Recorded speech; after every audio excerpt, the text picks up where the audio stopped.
The room buzzed with laughter and the clink of glasses, but my own heartbeat thundered louder, a frantic drum in my ears. My wife, Leah, had orchestrated the surprise party with the precision of a conductor leading a symphony, her smile radiant as she weaved through the crowd, auburn hair catching the soft glow of fairy lights strung across our living room.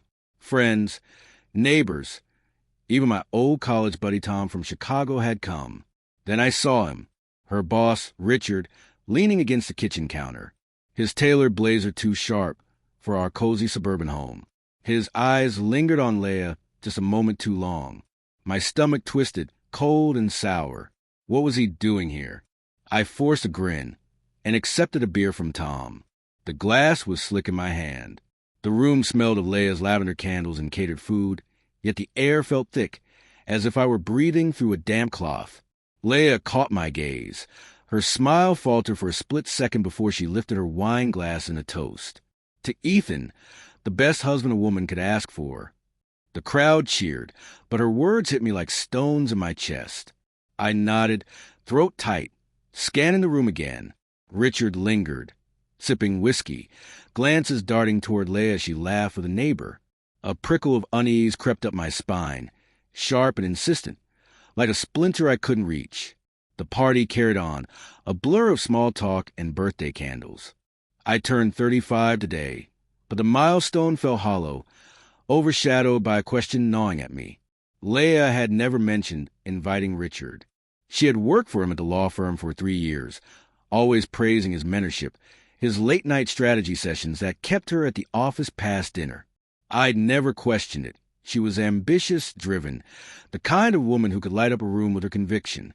But now, watching her glance at him, a guarded flicker of her eyes, I wondered what else I had missed. I maneuvered through the crowd, the hardwood creaking under my sneakers, and approached Leah. She was refilling a tray of appetizers, hands steady but lips pressed tight. "Great party," I said, keeping my tone light, though my heart hammered like a fist against the door. "Didn't know you invited Richard." Her fingers paused over a cheese cube before resuming. "Oh, yeah," she said, voice bright but brittle like thin ice. "He's been supportive at work. Thought it'd be nice to include him." She met my eyes, green irises steady, but a shadow lingered, a flicker of something unspoken. I wanted to believe her, to let the warmth of her smile dissolve the doubt gnawing at me. But the air between us felt charged, like the moment before a storm breaks. The night wore on. I played the part of the grateful husband, laughing at Tom's bad jokes, cutting the chocolate cake with raspberry filling that Leah had baked.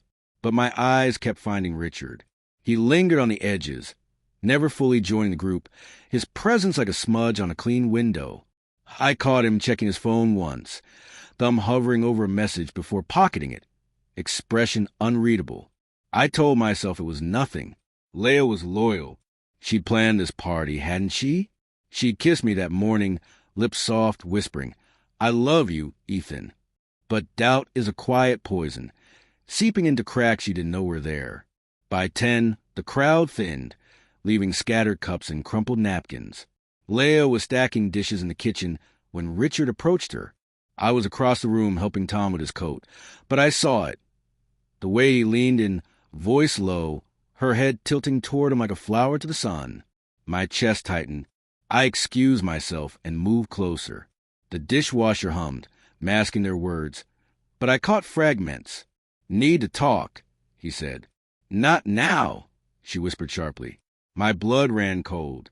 The room tilted like a ship in a storm. "Leah," I called, voice sharp and intended.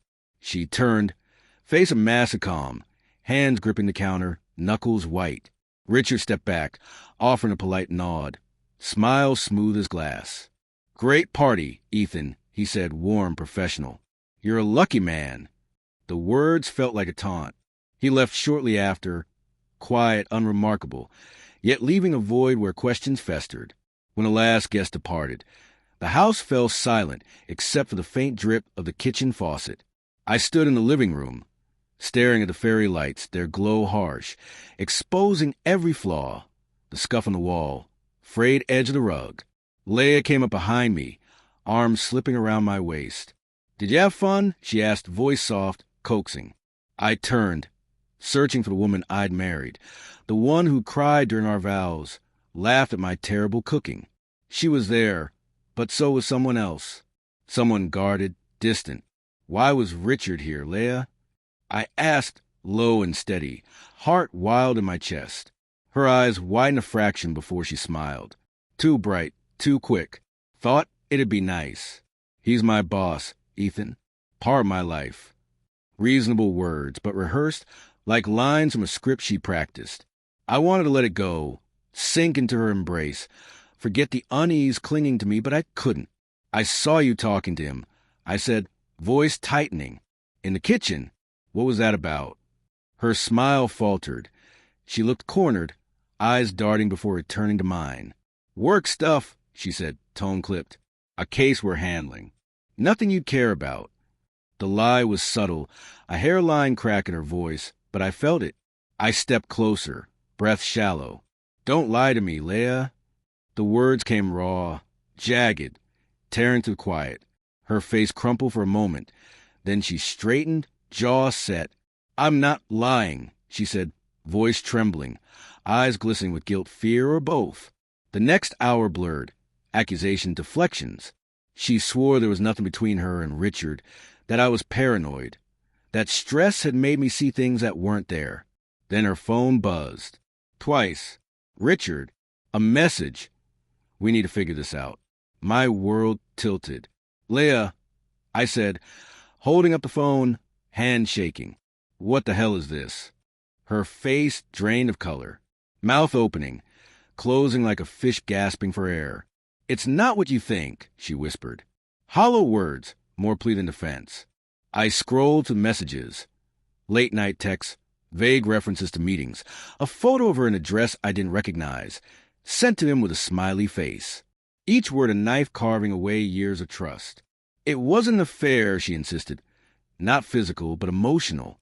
A connection from long hours at the office, the stress of high-stakes cases. I turned to him because you've been distant, buried in work, in your own doubts. I didn't mean for it to happen. I love you, Ethan. I swear I do. I wanted to believe her, to cling to the love we'd built, but the betrayal was alive, coiling around my heart. I saw every shared moment. First date, wedding, quiet nights on the couch, tainted now, fractured by her secrets. I sank onto the couch, weight pressing into the cushions. Why didn't you tell me? I whispered. Why him? She had no answer, only tears. In that silence, I felt the final crack in our marriage, a fault line too deep to mend. The fairy lights flickered, one bulb popping softly. I realized then, the party wasn't a surprise. The real shock? The woman I loved had become a stranger, and I'd been too blind to see it until now.